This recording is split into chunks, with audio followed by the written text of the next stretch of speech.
बिस्मिल्लाहिर्रहमानिर्रहीम। सबसे पहले हम ये देखते हैं कि प्रोग्रामिंग की प्रॉब्लम क्या है और उसमें हमें किन किन चीज़ों की ज़रूरत पेश आती है। हम जिस प्रॉब्लम को सॉल्व करने जा रहे हैं, सबसे पहले ये जानना बहुत ज़रूरी है कि प्रॉब्लम किस फील्ड से ताल्लुक़ रखती है। फिर हम ये देखेंगे कि उसको सॉल्व करने के स्टेप्स क्या हैं। जब स्टेप्स हमें पता चल जाएंगे तो हम उसको किसी भी लैंग्वेज में प्रोग्राम कर सकेंगे। तो हम एक एग्जांपल लेते हैं कि हम ये चाहते हैं कि हम किसी भी एक एरिया को फाइंड आउट कर सकें, किसी एक ब्लॉक के एरिया को फाइंड आउट कर सकें। तो उसके लिए हमें जिन चीज़ों की रिक्वायरमेंट होती है वो एक विड्थ हो सकती है या लेंथ हो सकती है। तो ये हमारे पास आ गया कि हमें एरिया को फाइंड आउट करने के लिए जिस कॉन्सेप्ट की ज़रूरत है वो ये है कि एरिया का फार्मूला क्या है। फिर हम ये देखेंगे कि इसके लिए हमें स्टेप्स क्या रिक्वायर हैं। इन स्टेप्स को फॉलो करते हुए हम एरिया को फाइंड आउट कर सकते हैं। फॉर एग्जांपल, हमें विड्थ और लेंथ चाहिए, हमें ये दो चीज़ें चाहिए, इनको हमने मल्टीप्लाई करना है तो हमारे पास एरिया आ जाएगा और इसको हम प्रोग्रामिंग में इम्प्लीमेंट भी कर सकते हैं। तो यहाँ पे हम जो प्रोग्रामिंग लैंग्वेज लेकर चलेंगे उसका नाम है पाइथन। इस तरह की बहुत सारी प्रॉब्लम्स हैं जो कि आप सॉल्व कर सकते हैं। फॉर एग्जांपल, अगर मैं सिविल इंजीनियरिंग की बात करूँ तो सिविल इंजीनियरिंग में हमें मुख्तलिफ पैरामीटर्स की रिक्वायरमेंट आती है। उन पैरामीटर्स की अंडरस्टैंडिंग जो है वो नॉलेज ऑफ कॉन्सेप्ट में आ जाएगी और उन पैरामीटर्स को इस्तेमाल किस तरह करना है एक प्रॉब्लम को सॉल्व करने के लिए, वो हमारे पास प्रॉब्लम सॉल्विंग में आ जाएगा। और जब हम उसको ऑन पेपर सॉल्व कर लेंगे तो हम उसको किसी भी लैंग्वेज में इम्प्लीमेंट कर सकते हैं। इन दैट केस हमारे पास प्रोग्रामिंग लैंग्वेज के तौर पर पाइथन मौजूद है। इवन हमने चाय बनानी है, कोई रेसिपी तैयार करनी है, तो रेसिपी के लिए ये पता होना बहुत ज़रूरी है कि कौन सा इंग्रेडिएंट कहाँ पे किस तरीके से इस्तेमाल होता है। अगेन दिस इज कॉन्सेप्ट और ये नॉलेज ऑफ कॉन्सेप्ट में आता है। तो हम इस लैंग्वेज में जो हम पढ़ने जा रहे हैं इस लेक्चर में, हमें किन किन टॉपिक्स को कवर करना है। जिन टॉपिक्स को कवर करेंगे उसमें डाटा स्ट्रक्चर्स हैं। पाइथन को यूज़ करते हुए कौन कौन से डाटा स्ट्रक्चर्स या रिप्रेजेंटेशन टेक्निक्स इस्तेमाल होती हैं, आइट्रेशन क्या है, रिकर्जन किसको कहते हैं, एब्स्ट्रैक्शन क्या है, डाटा टाइप्स किन कौन कौन सी हैं, हम ऑब्जेक्ट और क्लासेस को कैसे बनाएंगे, उनको यूज़ कैसे करेंगे, कितनी तरह के एल्गोरिदम्स का हम इस्तेमाल करेंगे, उनमें सर्चिंग के कौन कौन से एल्गोरिदम हैं और सॉर्टिंग के कौन कौन से एल्गोरिदम हैं। इसके अलावा हम जब एल्गोरिदम को चूज़ करते हैं कि कौन सा एल्गोरिदम हमारे लिए बेहतर है या बेहतर नहीं है, उसके लिए हम कॉम्प्लेक्सिटी फाइंड आउट करते हैं। वो कॉम्प्लेक्सिटी किस तरह फाइंड आउट की जा सकती है और हम उनको किन किन बेसिस पे इस्तेमाल कर सकते हैं। ये हमारे टोटल नंबर ऑफ टॉपिक्स होंगे जिनको हम कवर करेंगे। सो स्टार्ट करते हैं हम नॉलेज से। हमारे पास दो तरह के नॉलेज की टाइप्स हैं, दो नॉलेज की टाइप्स हैं, एक डिक्लेरेटिव नॉलेज है और एक इम्पेरेटिव नॉलेज है। डिक्लेरेटिव नॉलेज को हम ये कहते हैं कि ये स्टेटमेंट ऑफ फैक्ट्स है कि कोई एक चीज़ अगर हो गई है वो चेंज नहीं हो सकती, वो फैक्ट है और फैक्ट रहेगा। फॉर एग्जांपल, यूजीन गूसमैन ने ट्यूरिंग टेस्ट विन किया, या ऑस्ट्रेलिया ने वर्ल्ड कप जीत लिया, या पाकिस्तान ने हॉकी का वर्ल्ड कप जीत लिया। इस तरह के जो फैक्ट्स हैं ये चेंज नहीं हो सकते, तो हम इनको लेकर जाते हैं डिक्लेरेटिव नॉलेज में। इसके बाद हमारे पास जो दूसरा नॉलेज आता है उसको हम कहते हैं इट इज़ अ रेसिपी, या इसमें हाउ टू का एलिमेंट आएगा।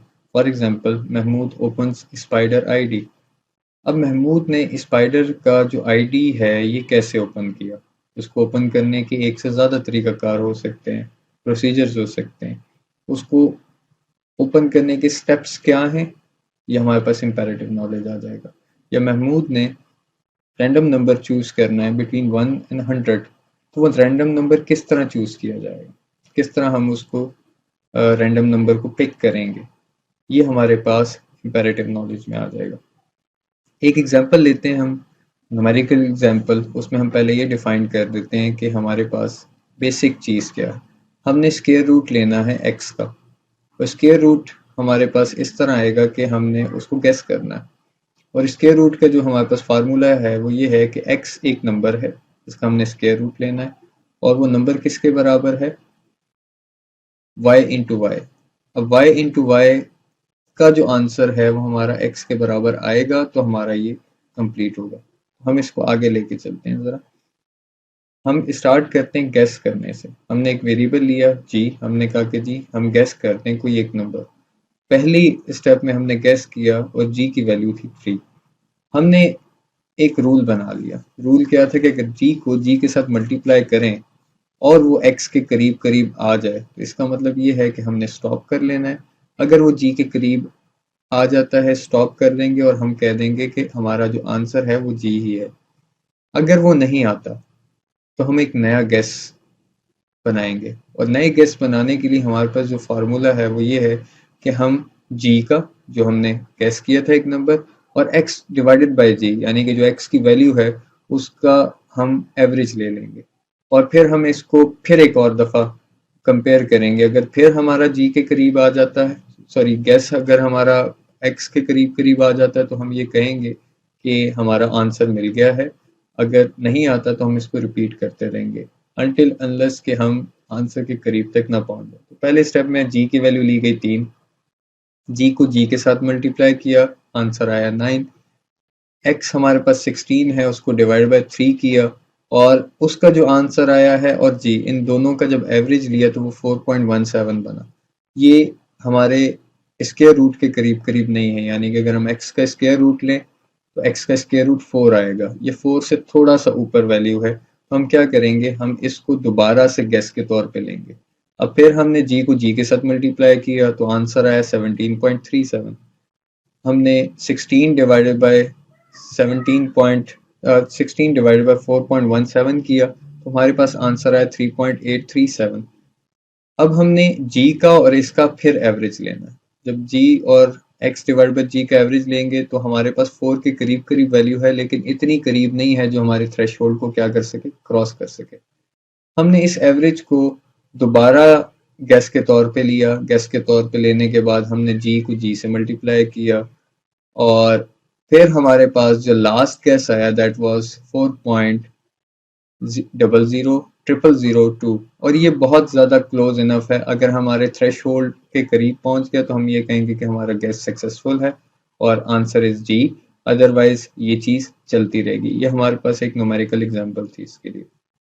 अब रेसिपी होती क्या है, हमारे पास सीक्वेंस ऑफ स्मॉल स्टेप्स हैं जिनको हम रेसिपी कहते हैं। उसमें हमने किस स्टेप को किन बेसिस पे कंट्रोल करना है, फॉरवर्ड किस तरह करना है या हमने वहां पे स्टे करना है, इसको हम कहते हैं फ्लो कंट्रोल। कि हम किस कंडीशन पे आगे जाएंगे या किस कंडीशन पे हम रुक जाएंगे। और फिर एंड के ऊपर हमारे पास आ गया कि हमने डिटरमिन किस तरह करना है कि हमने स्टॉप किस तरह करना है। अगर हम इन तीनों स्टेप्स को लें तो इन तीनों स्टेप्स को हम कहेंगे कंबाइन करते हुए कि ये एक एल्गोरिदम है।